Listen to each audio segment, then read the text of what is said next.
Pengoperasian aset adalah menggunakan aset sesuai dengan tujuan organisasi. Secara umum, kinerja sebuah aset dapat dikatakan baik apabila pengoperasian terhadap aset tersebut telah mencapai tingkat yang diinginkan. Sebaliknya, aset dianggap kurang kinerjanya apabila tingkat pengoperasiannya masih rendah. Sedangkan pemeliharaan aset adalah merawat aset agar tetap dan dapat berfungsi sebagaimana yang diharapkan. Tindakan pemeliharaan yang dilakukan tidak hanya diartikan sebagai aktivitas fisik terkait dengan upaya pemeliharaan, namun juga menyangkut beberapa aspek pertanggungjawaban dan aspek pembiayaan. Pengoperasian dan pemeliharaan aset bermanfaat bagi organisasi agar dapat menghasilkan barang dan jasa secara optimal. Aset yang terpelihara dapat panjang umur dan mengurangi biaya perbaikan. Sebuah aset dikatakan produktif dan mempunyai kinerja yang kuat apabila mampu menghasilkan profit yang signifikan. Secara umum, kinerja sebuah aset dapat dikatakan baik apabila pengoperasiannya terhadap aset tersebut telah mencapai tingkat yang diinginkan. Demikian sebaliknya, aset dianggap kurang kinerjanya apabila tingkat pengoperasiannya masih rendah. Pengoperasian aset mempunyai fungsi yang berhubungan dengan kerja, pengendalian aset, dan biaya yang berhubungan dengannya, yang merupakan komponen penting dalam aset yang dinamis atau berumur pendek. Dalam pengoperasiannya, aset diperlukan SDM yang ahli dalam menggunakan aset tersebut. Pemeliharaan aset adalah usaha mempertahankan kondisi aset agar tetap berfungsi sebagaimana mestinya atau dalam usaha meningkatkan wujud aset, serta menjaga tidak terpengaruh yang merusak. Pemeliharaan aset merupakan upaya menghindari kerusakan komponen atau elemen aset akibat keusangan dan keusuhan. Sebelum umurnya berakhir, pemeliharaan aset fisik bertujuan untuk mempertahankan atau mengoptimalkan usia pakai aset fisik. Kegiatan pemeliharaan meliputi penilaian kondisi, interpretasi, dan perencanaan waktu pemeliharaan, penetapan spesifikasi pekerjaan, pelaksanaan pemeliharaan, pembiayaan pemeliharaan, dan pencatatan pemeliharaan. Kebijakan pemeliharaan aset adalah kebijakan pemeliharaan untuk menentukan dasar mengapa aset itu penting dipelihara dengan cara tertentu. Nah, strategi pemeliharaan aset sendiri merupakan atas gabungan prosedur dan kapasitas memadai untuk melakukan modifikasi dan perbaikan di saat dibutuhkan. Mau tidak mau, satu pendekatan layak diambil. Pendekatan yang utama adalah korektif. Tidak ada pemeliharaan yang dapat dilakukan tanpa atau sampai ada aset yang tidak berfungsi sesuai dengan standar yang ditentukan. Dan yang kedua, preventif, melakukan pemeliharaan yang terprogram untuk mengurangi kemungkinan atau kerusakan aset sampai pada tingkat yang telah diterima. Strategi pemeliharaan aset. Strategi pemeliharaan aset merupakan suatu rencana komprehensif yang pertama, menjelaskan tentang aset, kinerja yang diinginkan dari aset, dan pada tingkat yang mana aset ini akan dipelihara. Kedua, menjelaskan sistem dan prosedur yang akan digunakan untuk merencanakan dan mengatur pekerjaan pemeliharaan. Yang ketiga, menentukan jenis pemeliharaan yang akan dilakukan. Yang keempat, menentukan sumber daya dan menerapkan pemeliharaan. Kelima, menunjukkan berbagai persyaratan untuk in-house plan, peralatan atau suku cadang. Yang keenam, menyajikan proyeksi atau ramalan biaya pemeliharaan rutin. Dalam menggambarkan strategi pemeliharaan, ada dua pertimbangan penting, yaitu tingkat pemeliharaan yang dipelihara untuk suatu aset dan prioritas pemeliharaan.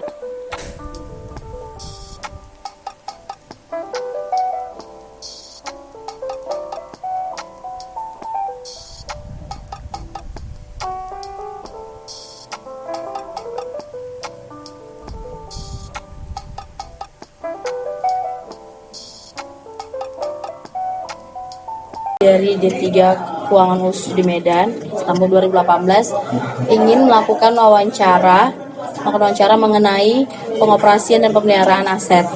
Nah, sebelumnya kami akan memperkenalkan diri. Nama saya Lulu Mariani. Lanjut. Nama saya Salsabila. Nama saya Fauzi Apriani. Nama saya Putri Yolanda. Baik Pak, langsung saja kita mulai wawancaranya. Saya bertanya, apa-apa saja yang aset yang ada di Istana Migas ini, Pak? Istana Migas mungkin kita bisa lihat di ini hasilnya berupa gedung. Cuman gedung kita sebenarnya ada bagi dua, karena di bawah kantor DPC, Dewan Pimpinan Cabang untuk wilayah Sumatera Utara. Sementara yang di atas DPD, skupnya lebih besar, Sumbagut, sampai ke Batam, sampai ke Padang, sampai ke Aceh. Jadi ini bagi dua, yang paling besar.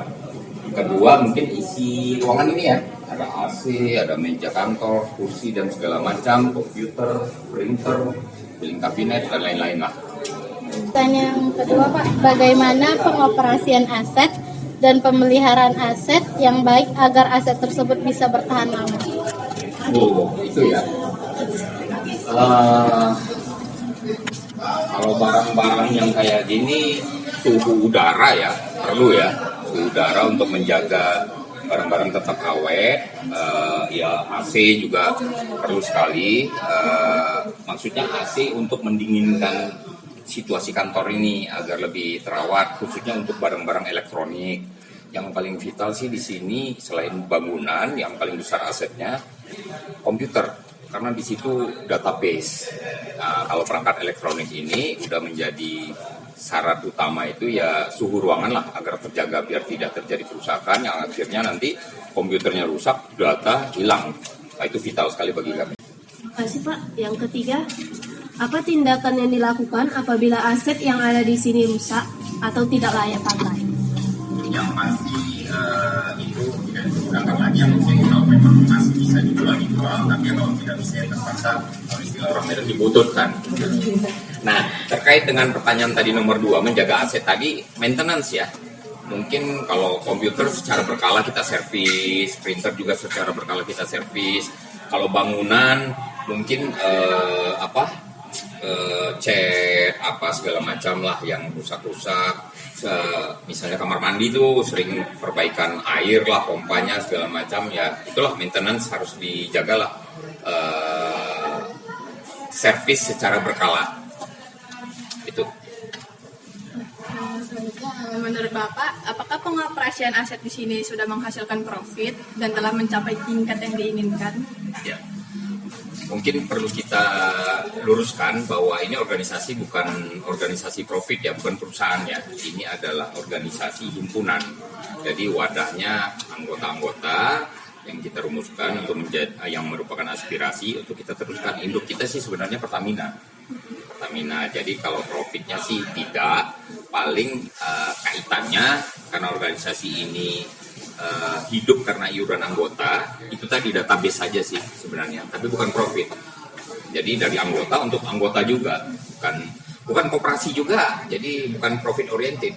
Kita wadah perkumpulan lah, mungkin sama dengan himpunan-himpunan tapi bukan perusahaan ya, bukan perusahaan. Jadi kita nggak punya bidang unit usaha untuk menghasilkan profit.